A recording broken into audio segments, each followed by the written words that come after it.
جن لوگوں نے کفر کا رویہ اختیار کیا ہے انہیں اللہ کے مقابلے میں نہ ان کا مال کچھ کام دے گا نہ اولاد، وہ دوزخ کا ایندھن بن کر رہیں گے۔ ان کا انجام ویسا ہی ہوگا جیسا فرعون کے ساتھیوں اور ان سے پہلے کے نافرمانوں کا ہو چکا ہے کہ انہوں نے آیات الہی کو جھٹلایا، نتیجہ یہ ہوا کہ اللہ نے ان کے گناہوں پر انہیں پکڑ لیا، اور حق یہ ہے کہ اللہ سخت سزا دینے والا ہے۔ بس اے محمد، جن لوگوں نے تمہاری دعوت کو قبول کرنے سے انکار کر دیا ہے ان سے کہہ دو کہ قریب ہے وہ وقت جب تم مغلوب ہو جاؤ گے اور جہنم کی طرف ہانکے جاؤ گے، اور جہنم بڑا ہی برا ٹھکانہ ہے۔ تمہارے لیے ان دو گروہوں میں ایک نشان عبرت تھا جو بدر میں ایک دوسرے سے نبرد آزما ہوئے۔ ایک گروہ اللہ کی راہ میں لڑ رہا تھا اور دوسرا گروہ کافر تھا۔ دیکھنے والے بچشم سر دیکھ رہے تھے کہ کافر گروہ مومن گروہ سے دو چند ہے، مگر نتیجے نے ثابت کر دیا کہ اللہ اپنی فتح و نصرت سے جس کو چاہتا ہے مدد دیتا ہے۔ دیدہ بینا رکھنے والوں کے لیے اس میں بڑا سبق پوشیدہ ہے۔ دیکھنے والے بچشم سر دیکھ رہے تھے کہ کافر گروہ مومن گروہ سے دو چند ہے۔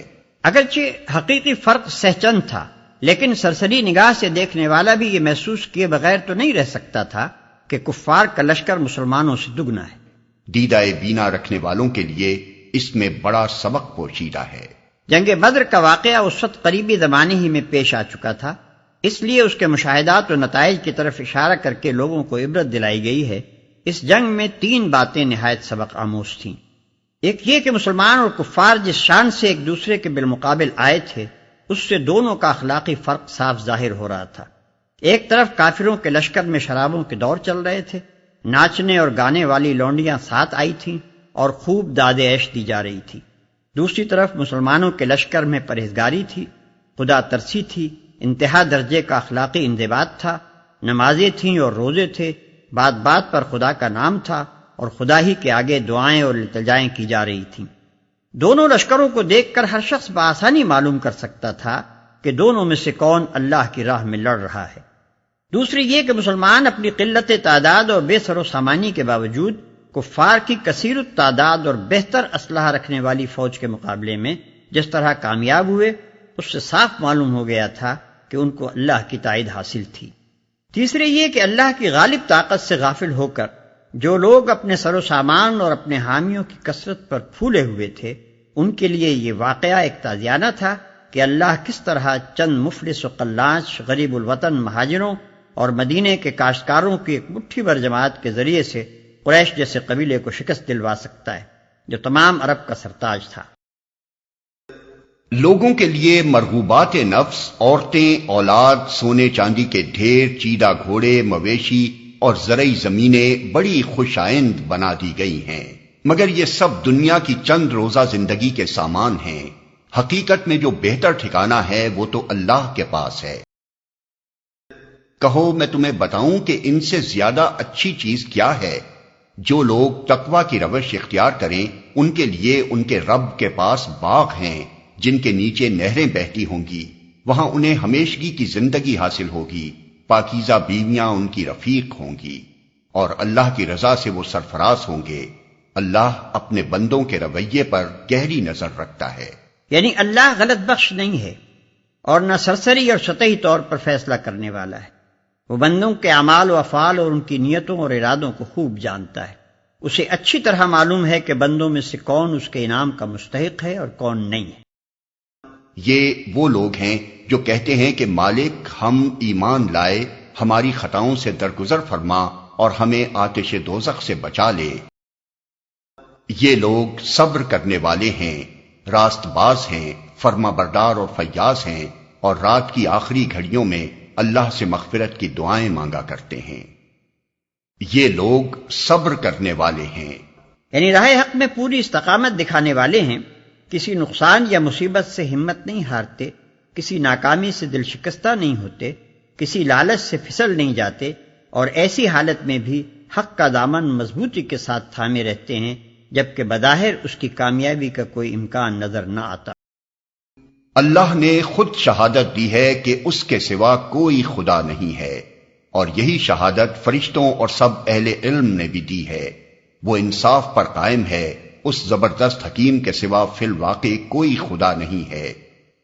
اللہ نے خود شہادت دی ہے کہ اس کے سوا کوئی خدا نہیں ہے۔ یعنی اللہ جو کائنات کی تمام حقیقتوں کا براہ راست علم رکھتا ہے، جو تمام موجودات کو بے حجاب دیکھ رہا ہے، جس کی نگاہ سے زمین و آسمان کی کوئی چیز پوشیدہ نہیں، یہ اس کی شہادت ہے۔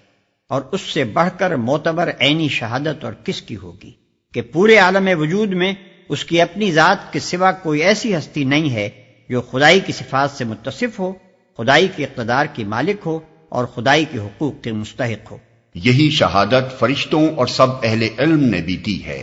اللہ کے بعد سب سے زیادہ معتبر شہادت فرشتوں کی ہے، کیونکہ وہ سلطنت کائنات کے انتظامی اہلکار ہیں، اور وہ براہ راست اپنے ذاتی علم کی بنا پر شہادت دے رہے ہیں کہ اس سلطنت میں اللہ کے سوا کسی کا حکم نہیں چلتا، اور اس کے سوا کوئی ہستی ایسی نہیں ہے جس کی طرف زمین و آسمان کے انتظامی معاملات میں وہ رجوع کرتے ہوں۔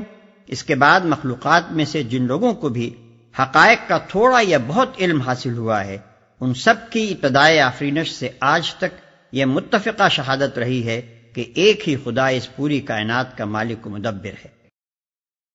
اللہ کے نزدیک دین صرف اسلام ہے۔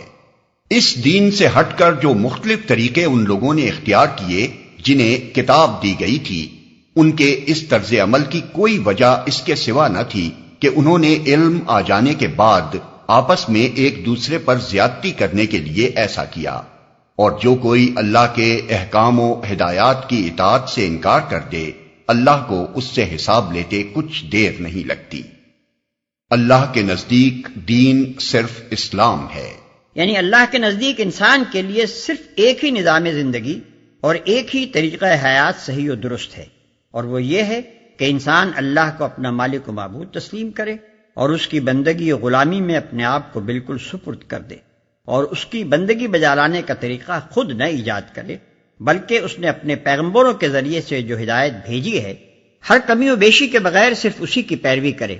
اسی طرز فکر و عمل کا نام اسلام ہے، اور یہ بات سراسر بجا ہے کہ کائنات کا خالق و مالک اپنی مخلوق اور رعیت کے لیے اس اسلام کے سوا کسی دوسرے طرز عمل کو جائز تسلیم نہ کرے۔ آدمی اپنی حماقت سے اپنے آپ کو دہریت سے لے کر شرک و بت پرستی تک ہر نظریے اور ہر مسلک کی پیروی کا جائز حقدار سمجھ سکتا ہے، مگر فرمانروائے کائنات کی نگاہ میں تو یہ نری بغاوت ہے۔ آپس میں ایک دوسرے پر زیادتی کرنے کے لیے ایسا کیا۔ مطلب یہ ہے کہ اللہ کی طرف سے جو پیغمبر بھی دنیا کے کسی گوشے اور کسی زمانے میں آیا ہے، اس کا دین اسلام ہی تھا، اور جو کتاب بھی دنیا کی کسی زبان اور کسی قوم میں نازل ہوئی ہے، اس نے اسلام ہی کی تعلیم دی ہے۔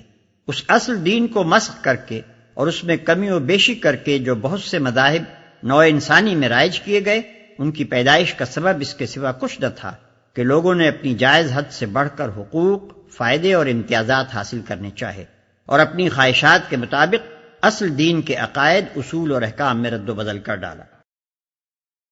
اب اگر یہ لوگ تم سے جھگڑا کریں تو ان سے کہو، میں نے اور میرے پیروں نے تو اللہ کے آگے سر تسلیم خم کر دیا ہے۔ پھر اہل کتاب اور غیر اہل کتاب دونوں سے پوچھو، کیا تم نے بھی اس کی اطاعت و بندگی قبول کی؟ اگر کی تو وہ راہ راست پا گئے، اور اگر اس سے منہ موڑا تو تم پر صرف پیغام پہنچا دینے کی ذمہ داری تھی۔ آگے اللہ خود اپنے بندوں کے معاملات دیکھنے والا ہے۔ کیا تم نے بھی اس کی اطاعت و بندگی قبول کی؟ دوسرے الفاظ میں اس بات کو یوں سمجھیے کہ میں اور میرے پیرو تو اس ٹھیٹ اسلام کے قائل ہو چکے ہیں جو خدا کا اصل دین ہے۔ اب تم بتاؤ کہ کیا تم اپنے اور اپنے اسلاف کے بڑھائے ہوئے حاشیوں کو چھوڑ کر اس اصلی و حقیقی دین کی طرف آتے ہو؟